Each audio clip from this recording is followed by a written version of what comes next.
How's it going, everyone? Today we have Aaron Volpatti, a five-year pro, played in the NCAA for 4 years for Brown University, and also 3 seasons in the BCHL with Vernon Vipers.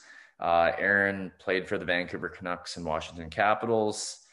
He was also a captain at Brown University and assistant captain, also a 4-year all ECAC academic team. Thank you very much for coming on with us. Yeah, thanks for having me, Brandon. It's been a while. Yeah, I don't think we've been cordial. long journey, and Yeah, we now haven't been cordial too many times. It's more just usually us competing against each other. So for sure, yeah. So Aaron, do you want to maybe go in a little more about yourself and who you are, what you've done, and now what you're doing, kind of thing? yeah. No, I grew up in Revelstoke, British Columbia. Born and raised there. Went on to play junior hockey in Vernon. And then from there went to Brown University and had a 5-year pro career, like you said. Started in Manitoba in the American League, and then Vancouver, Washington. I ended my career in Washington and done a few different things since retirement. But now I'm actually just working on releasing my book, and we'll get into some of that story and stuff like that. But so I'm doing that, and then just started this visualization, choose greatness class that I've been working with some people and teaching them. And like I said, just launched that about 6 weeks ago. So it's been good, and I'm looking forward to keeping it going. Yeah, no, that's awesome. Sounds like you could say a new beginning, life after hockey type thing. So with your experiences and your knowledge, is there anything that you can pass on to these upcoming players, parents, and coaches? Yeah, I think the mental side of it is definitely I always say it's sort of the biggest bang for your buck. It takes the least amount of time, but has the biggest impact, or can have the biggest impact if you give it that space. And I know for me, it was monumental in my recovery from a life-threatening injury, and to make it to college and to pro from there. I was never supposed to play pro hockey. I played house hockey at 14 and barely made junior A. As you know, like when we played, I wasn't a goal scorer, like that. So I think I had 1 goal my first year. So again, like, I had to fight to make junior. And so pro hockey wasn't even on my radar. So, that's like another side note is I know everyone's in a rush to make it, but you got time too. Like I was 24 when I signed my contract with Vancouver. So, but no, the mental side for me and the visualization specifically was huge. Like I suffered this burn accident when I was playing for the Vipers. And, it was 40% second and third degree burns from a campfire accident. And yeah, I was told my career was done.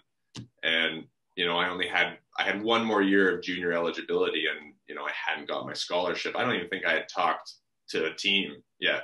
Because again, they're not really recruiting 1 goal a year guys, right? So, I knew like I was just kind of adding those layers to my game. My second year, I was, I think I might have had 20 points my second year. Again, not someone that's highly recruited, right, to Division I, but I was adding those layers, PK, and I was a grinder, right? So I had to keep sort of adding those layers. And like I said, I had one more shot, and I was told it couldn't happen. So it took me down this journey of basically saying screw that, and I started using this visualization to get me out of that hospital sooner and get to rehab and recovery. And sure enough, it worked, and I played that year. Granted, I only played about 20-25 games just because of all the complications with it, but I got my scholarship. And again, pro hockey wasn't on my radar. And then after my junior year, I just made another decision. I said, if I can do that, why can't I play in the NHL? That seemed to pale in comparison to my recovery from that injury. And again, I just went back to writing that story and that visualization in my mind and living it out every day. And And the thing that you start noticing is the more you replay it, it just becomes this default of that's my reality. That's where I'm going. And then you start to believe it. And then you're like, oh, I'm getting better. Like this is working. And then you do it more. And I mean, like we played college against each other. I was still my first 3 years, a third, fourth line guy in my first 3 years. And then I went to one of the top players in NCAA my senior year.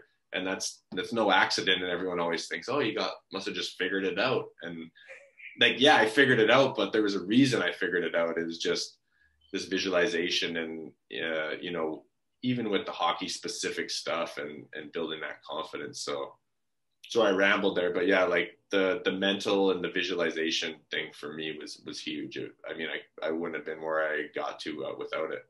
Yeah, for sure. That's a great piece of advice for all these players, parents, and coaches. We all talk about visualization and watching more hockey, but now the new generation, as they come up,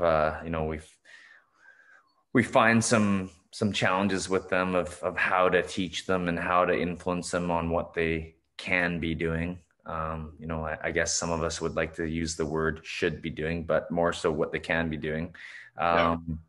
And yeah, just watching more hockey, spending more time, thinking about, even themselves, how they can become the best version of themselves, but also some of them that really love hockey and care about hockey or any sport. They just can think about those things and take time away from their day to kind of sit there and reflect, I think is really important.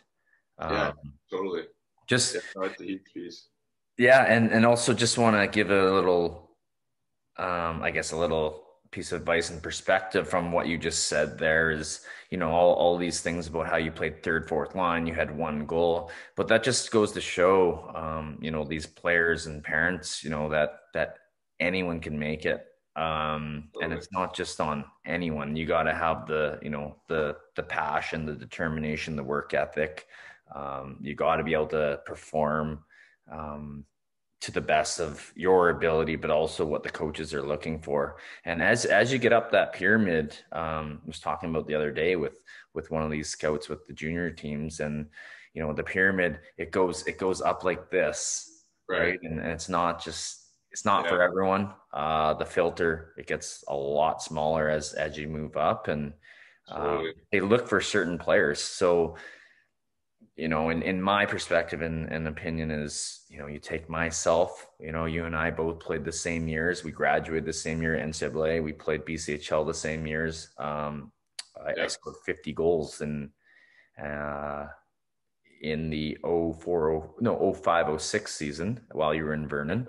With Merritt? That was with Merritt, right? Not sure about your points that year or how you did. Yeah, like they definitely weren't as high as yours, so I know that. and right, so we both get scholarships. You go to Brown, I go to Quinnipiac, same league, ECAC, and same kind of thing, right? We both finish our 4 years, as you mentioned. I'm sure you progressed every year, but it sounded like in your last year, you got some good opportunity. You prepared, you developed over the 3 years, and that was your year to shine. As to how things work most of the time, I think the schools do a pretty good job and are pretty loyal to the guys that what they put into the program, and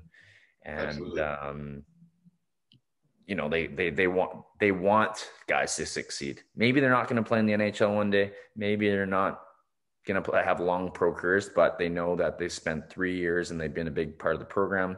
They want guys to do well. Yes, sometimes guys get cut and can't play, but it's kind of up to the players. When you have that much time, you got to feel privileged to play on these types of teams and schools. And so, right, you sign that NHL contract, you work your way up from the AHL, Manitoba. You said you played for the Canucks, Washington Capitals, and as a grinder, as a guy that you could always hit. I remember back in the Vernon Vipers days that you were always a big hitter, always something to look for, very strong and fast. And so same kind of thing, right? There you take myself all the way up, skill guy, get points, power play, and then you take yourself right there, developing, and they know their skill guys at the very top. they've been watching for a long time, and they like those young guys that they can work with a lot of talent. And I like to call them, like they have the gift. They were meant to play hockey and be NHLers. And then they like to fill their teams with players just like yourself, where there's energy. Right. Um, There's